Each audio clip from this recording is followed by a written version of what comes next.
Triton Poker Series has become the place to play super high roller tournaments. And some of the absolute best players in the world get in there and battle hard on a regular basis. This time, they're in Cyprus playing a $30,000 buy-in 6-handed tournament with 8 players remaining.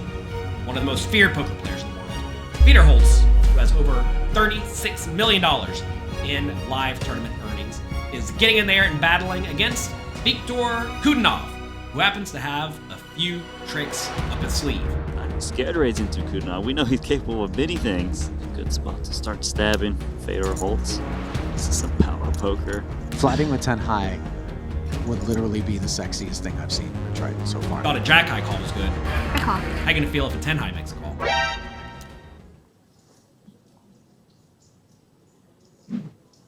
Small blind versus big blind. You're going to see it get folded to the spot a lot. Fedor, 5.2 million. Go 240. raising chips into Viktor Kudinov. I'd be scared raising to Kudinov. We know he's capable of many things. 10-9 offsuit, definitely going to be a defense. Folds around to HOLZ in the small blind with 5.2 million chips, playing 50,000, 100,000 with a 100,000 big blind ante. Very importantly, Kudinov has 2.2 million, so only 22 big blinds. This is a situation where when there are payout implications, you should be raising a ton of hands from the small blind because Kudinov is highly incentivized to not get his money in roughly flipping or in a neutral scenario because he really wants to move up the payout ladder. So this is a spot where Fedor should be raising incredibly wide, which he does with the 6-4 offsuit. If this concept was new to you, well, you're going to want to check out pokercoaching.com/Black Friday right now because we have just released my brand new advanced tournament course that has a gigantic section on playing when there are substantial payout implications like right here. And we discuss this exact scenario where when you should be raising a ton as the big stack and applying immense aggression to your opponents. So check it out at pokercoaching.com/Black Friday. Let's see how Kudinov proceeds. Got position. Guy's going to try to pick on you.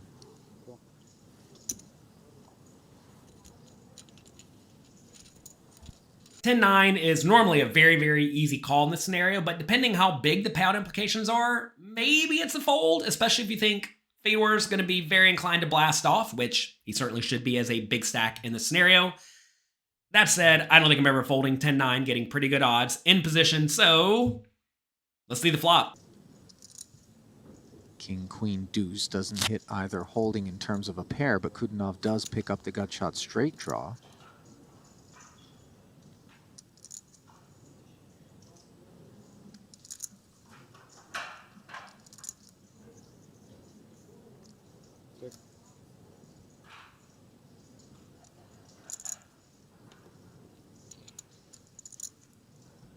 So he actually checks as the pre-flop raiser. Kudinov wondering, didn't see bet this king, queen, deuce. Interesting. The flop comes king, queen, 2. 2 hearts. Fedor has nothing. And he decides to check. You may say, why would he check in this spot given Jonathan Little, just said he should be raising and then blasting off very frequently? Well, it's because his hand is absolute trash. And if you think about the range that Kudinov is going to be defending from the big blind, a lot of it is going to be decent, middle, and high connected cards, which actually connects pretty well with king, queen, 2. So I don't think this is a spot where Fedor needs to get too out of line. I think he can just reasonably check and fold. So he does check.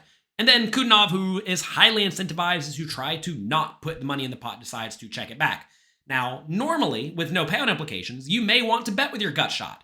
But in this scenario, you really don't want to bet with your gut shot and get raised, or maybe Fedor is checking with a hand like King X, maybe Queen X, that's going to very easily call down, and that would be a disaster. So this is a spot where I think he definitely just wants to check back and, try to see a cheap showdown, or probably just end up losing this pot if Fedor puts the money in.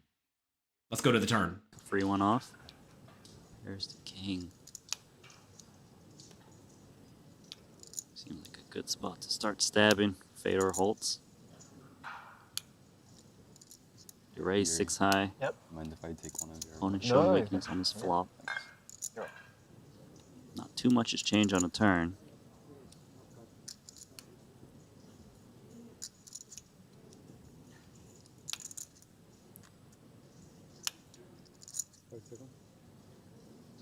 $175. 175. Just enough to just fold out some random hands. The turn is the king of spades, and now Fedor comes to life with the 6 high. You may say, why in the world would he bet with 6 high if he didn't bet it on the flop? Well, when Kudinov checks it back on the flop, you can start to remove some kings from his range, maybe even some queens, maybe some high equity draws, right? Also, Fedor would very often bet the flop with some of his draws and some of his high equity hands, right? But he still will have some king X and some queen X that would opt to check the flop because he's checking with a lot of garbage on the flop too. So if you think about Fedor's range here, if he doesn't have a whole lot of logical draws like gut shots, because he would have bet a lot of those on the flop, well, that means he either has a king, a queen, a 2, or a whole bunch of undercards. So he needs to find some bluffs if he's going to try to play anywhere near GTO. And remember, when there are payout implications, he should perhaps even be over bluffing because he can apply payout implications to Kudinov. So I think this is a pretty good spot to bet with cards that will not line up with Kudinov's calling range. Now, what would Kudinov check back the flop and call a turn bet with where undercards are live? Well, it's going to be random gut shots. Primarily, Jack 9, 10 9, maybe Jack 10. I think those are all hands that will call pre-flop, check, check, flop, and then get here on the turn. So I think you really don't want to be dominated by those type of hands. So I think it actually makes pretty good sense to go for a bluff with this 6-4. May sound insane, may sound crazy, but I actually like this hand selection by Fedor a lot. We actually discussed these concepts thoroughly in the advanced tournament course at pokercoaching.com, and you can get a giant discount right now at pokercoaching.com/Black Friday. So please, please, please check it out. Fedor goes for the bet.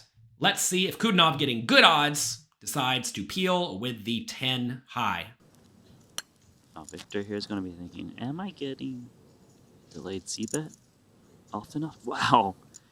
Calls with 10-9 high. Going back to what I just said about Fedor's range, he either has a king, a queen, or a 2, which you're in pretty bad shape against, or some absolute garbage bluff, like 8 high, 7 high, 6 high. So getting pretty good odds to draw to a gut shot, or maybe even a 10 or a 9, that could beat a 2. And the fact that he actually does beat some of Fedor's logical total airball bluffs, I think calling is really the only play that makes sense in this scenario. I don't think you want to raise, because if you do raise, you're not going to get Fedor off of a king or a queen, and if he does have those, you're just getting all your money in, or a lot of your money in drawing thin. So I think you got to peel. Let's go to the river. I face another barrel on the river. As the ace comes off. Okay, so I think Fedor is likely going to put Viktor Kudinov on a queen a lot to be able to check back that flop, call a turn bet. He would expect a lot of ace X to reshove on his open pre-flop with the 20 big blind stack. You would expect pocket pairs to reshove pre-flop. So most likely Fedor thinks that Viktor Kudinov has a queen. The question is, does he think that hand would fold? And he's betting this kind of size that looks very milky. It does look credible for an ace. Sure does. And The river is the ace of clubs, and Fedor goes for this very interesting half-pot bet size. I'm not sure about this one really, because I don't think Fedor has a whole lot of ace X in his range. I think if he had ace X, he would perhaps just rip it in pre-flop. He would also perhaps not bet it on the turn, right? So I don't think he has a whole lot of ace X. I also don't know if he would go for super thin value with a queen. It is worth noting Kudinov's not going to have a whole lot of ace X in his range because he's going to shove a lot of those pre-flop. So I don't think he's going to have a ton of, like, neither player should have a ton of ace X in the spot. So the question is would Fedor go for really thin value with a queen? I mean, I don't know, maybe. He is a sicko. He will go for thin value whenever he thinks he should. But a lot of players won't. So in the spot, I think we're mostly looking at king X or nothing. Kind of cool, right? So if we're looking at king X or nothing, then I think you probably just want to be blasting it, because I think we can to some extent remove the King X from Kudinov's range. But Fedor goes for the half pot bet. From a GTO point of view, if you're going to have all sorts of bet sizes, you certainly want to mix in some bluffs with all bet sizes. He goes for the half pot. Do we think we'll see a 10 high call today? I think this may be the end of the road for Kudinov with the 10 high. This is some power poker. Has he got it in him to make a play trying to represent the king? You know, it'd be even sexier than making a play is flatting with 10 high. You know that, right? Flatting with 10 high would literally be the sexiest thing I've seen at a Triton so far, and we've seen some. Poker can provide all sorts of amazing feel-good moments, but what gives you the best feeling at the poker table? To the point that maybe you make irrational plays. Folding a gigantic hand correctly, making a big hero call, or running a gigantic sicko bluff. Let me know what you'd like to do down in the comment section below. Very sexy plays. Yeah. Oh my God, he's going to the time bank. No Randy. way. Oh my God, is he going to do it? No way. 10-9 high. Battling the 6 high. Going potentially a call. You see, something doesn't add up for Kudinov here. Yeah, something. There's an odor in the air here. So you checking that flop of a king? I don't believe it. You betting that small of a king on a turn. Oh my God. Did he just call with 10 high? Wow. Show everyone. This 10-9 high is sick. Sick. Oh sick, my sick. goodness. Just keep nodding your head, Fedor. That is unbelievable. I'll tell you what. If there's one thing that could have happened. No slow rolling. I personally love making big calls against the sicko aggressive bluffers. Kudinov likes the same thing. He somehow finds a call with a 10 high, probably putting all the pieces together. The Fedor most likely has a king or nothing. And it's hard to have a king or nothing because a decent amount of the kings bet the flop. Cool hand, cool spot.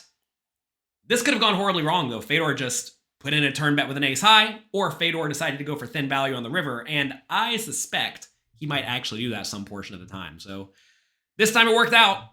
10 high was good. Nice hand, fun spot, and Kudinov chips up nicely against one of the absolute best players in the game, Fedor HOLZ. That's gonna be it for today. If you enjoyed this video, do me a quick favor. Click the like and subscribe buttons down below. Click them, please. I appreciate it. Thank you. Also, next time we have 10 high and you decide to hero call, let me know. Come back, post it in the comments. More often than not, you're gonna lose all your money, but hey, every once in a while, you're gonna pick off a pretty savage bluff. I'll talk to you next time.